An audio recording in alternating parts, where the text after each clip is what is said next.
The Lynx family split from other cats about 3.2 million years ago.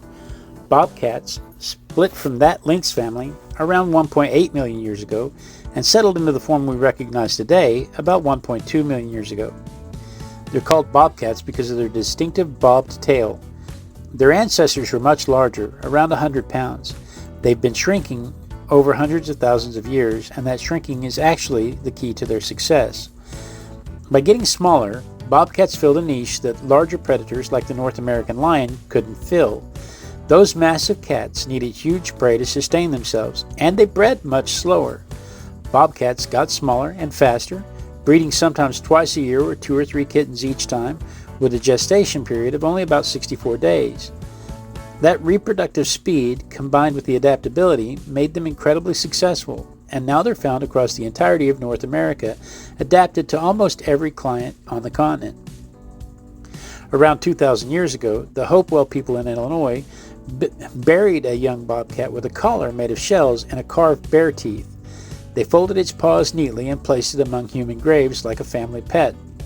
This wasn't a domesticated cat, though. This was a wild predator that would eat you if it were big enough. They probably found it as a kitten and raised it, but bobcats were never fully domesticated like the cats in Eurasia. These cats can jump 12 feet in a single leap. That's about 17 bananas if you need to visualize it, and they can run 30 miles an hour. They have a bite force of about 548 newtons, which is stronger than a horse's 500 newton bite. But unlike horses, bobcats will bite everything they've got because they're carnivores.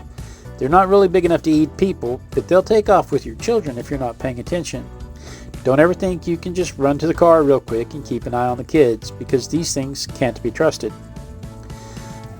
Bobcats were almost hunted to extinction in the 1980s and 90s, and not because of habitat loss or ecological pressure. When international pressure stopped the hunting of ocelots, lynx, lions, and tigers for their fur, there was still a market for spotted and striped pelts.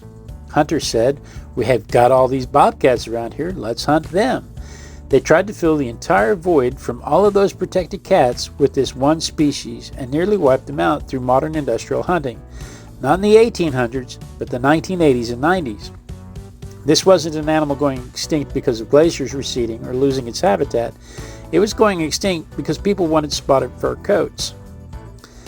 Thankfully, conservation groups got bobcats added to the list of cats whose fur can't be traded internationally, and that brought them back from the edge. Now there are millions of them thriving across North America.